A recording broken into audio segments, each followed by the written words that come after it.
Alors, compléments alimentaires, comment bien les doser? Vous verrez que ça va au-delà des recommandations que peuvent vous donner les fabricants, Animotao y compris, parce qu'à certains moments, il y a des petites choses à éclaircir. Alors ça, c'est valable aussi bien pour les humains que pour les animaux. Comme d'habitude, je rappelle que les chats, les chiens, les humains, c'est tout pareil. Il y en a qui sont à quatre pattes, à deux pattes, mais de toute façon, ça fonctionne de la même façon.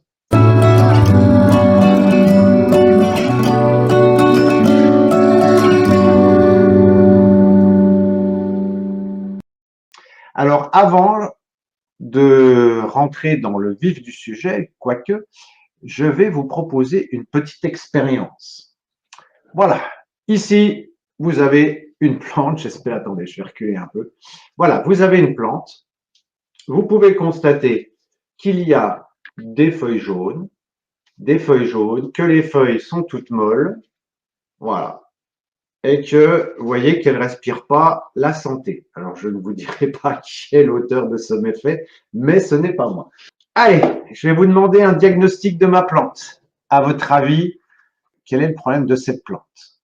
Je vous dois vous voir bondissante. Faites-moi un diagnostic de cette plante. Qu'est-ce que cette plante a eu à votre avis? Voilà. Cosette, trop d'eau. Bien. Agnès, manque d'eau. Bien. Ouais, déjà, c'est intéressant, parce qu'il y en a sol lessivé. Trop d'eau, sol lessivé. Effectivement, ça peut éliminer les éléments nutritifs. Alors, Agnès qui nous dit manque d'eau. Alors, vous voyez, déjà, on a intéressant. Merci. Comme quoi, c'est ça qui est intéressant dans l'interaction, parce que si moi, je vous avais donné la solution, ça ne présente pas un grand intérêt. Mais par contre, que vous réfléchissiez au truc, ça. Alors, hop, trop arrosage ou trop ou pas assez d'engrais. D'accord. D'autres idées?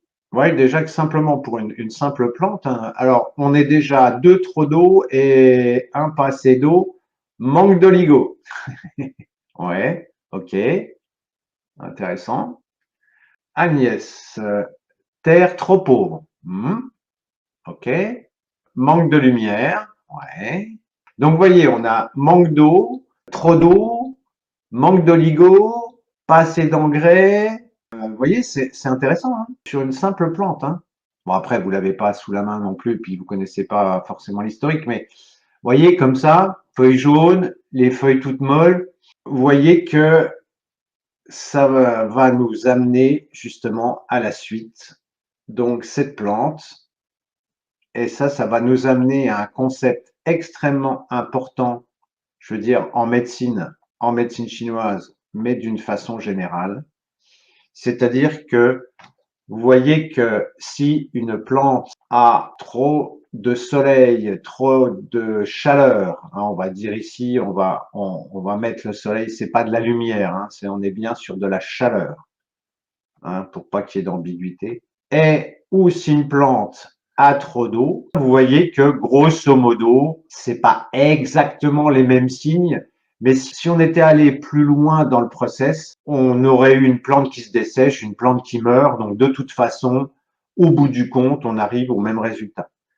Donc la morale de l'histoire, si vous n'avez qu'une chose à retenir ce soir, c'est que les effets ont les mêmes effets que le manque. Les excès ont les mêmes effets que le manque. Et ça, c'est intéressant parce que vous voyez, par exemple, manque d'oligo.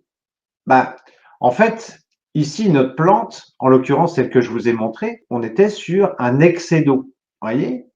Et en fait, il y a un excès d'eau et parfois le réflexe, ça va être de mettre de l'engrais, ça va être de rajouter des oligos, ça va être de rajouter des trucs. Alors que non, en fait, il faut ôter, il faut mettre moins d'eau. Voyez? Et si vous donnez de l'engrais à une plante malade, à une plante qui va pas bien, ça va pas forcément bien se passer. Voyez? Déjà d'entrée, il y a des choses extrêmement intéressantes sur quelque chose d'aussi simple, c'est que avant d'en rajouter, il faut voir s'il n'y a pas trop.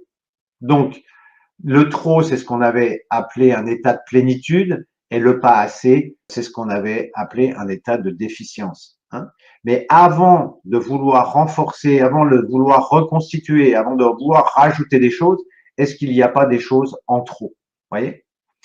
Donc, j'insiste lourdement, les excès ont les mêmes effets que le manque. À partir de là, eh bien, si vous vous souvenez, alors je ne sais pas s'il y a des débutants ce soir, mais pour les débutants qui regarderont ce live, un jour, vous pourrez retrouver la vidéo dans les playlists. Je vous ai parlé des 5 éléments, et dans ces 5 éléments, vous avez les saveurs.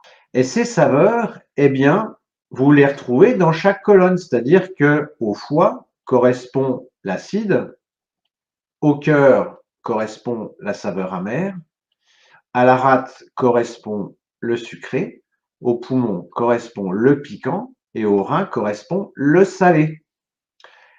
Et on sait dans les 5 éléments que le foie et l'acide sont interreliés, c'est que l'un agit sur l'autre. Mais ce qu'il faut retenir, c'est qu'un petit peu de saveur acide va avoir un effet stimulant sur le foie, mais trop de saveur acide va avoir un effet, je dirais, néfaste pour le foie. On le voit, c'est peut-être plus évident. Ici, en fait, dans saveur, j'ai mis sucré, mais ce qu'il faut entendre, c'est le doux.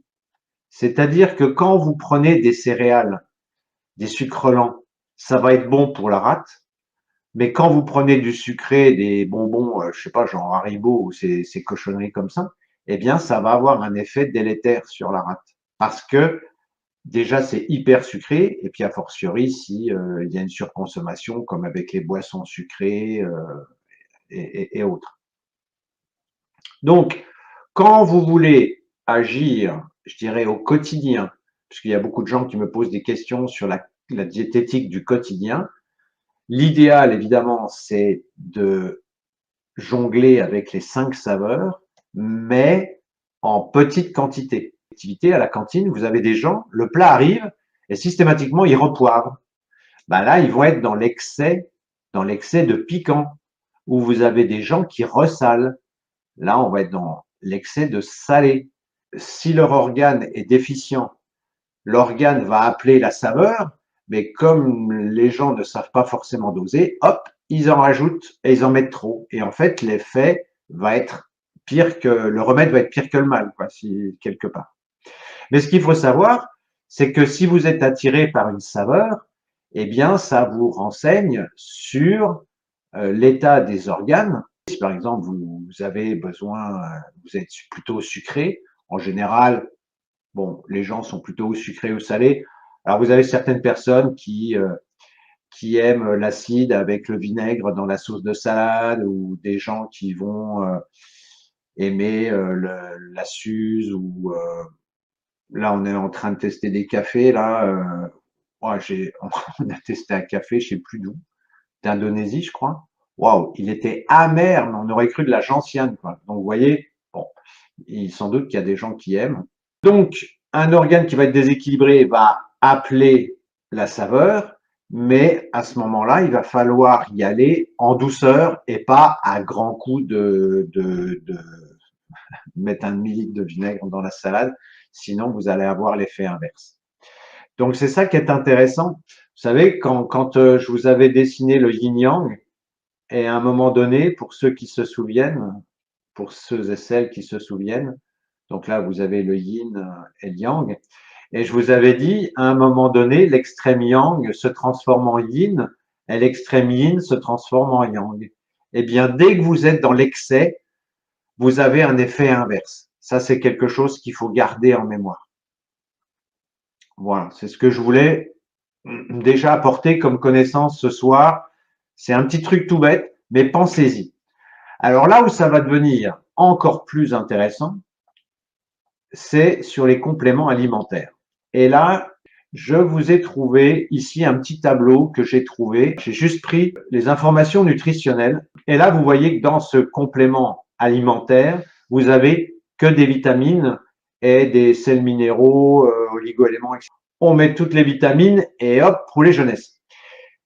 Et ça, moi, ça me questionne, parce que logiquement, enfin, j'ai déjà entendu des personnes du monde occidental dire attention, avant de supplémenter en vitamines, il est de bon ton de doser, parce que sinon vous risquez un surdosage.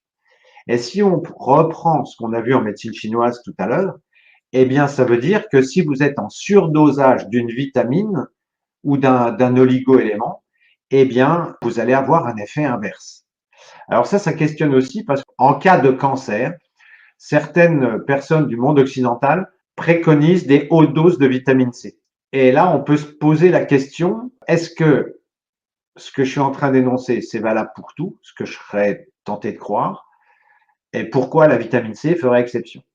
Donc, toujours est-il que quand vous avez des compléments alimentaires de type vitaminique, oligo-éléments, etc., respectez bien les dosages des fabricants parce que si vous allez au-delà, vous risquez un surdosage et donc un effet inverse. Voilà, c'est ce sur quoi je voulais vous alerter ce soir. Et pour finir, merci de mettre un pouce en l'air et de vous abonner, c'est ce qui nous aide le plus à promouvoir la chaîne. Merci et à très bientôt pour une nouvelle vidéo.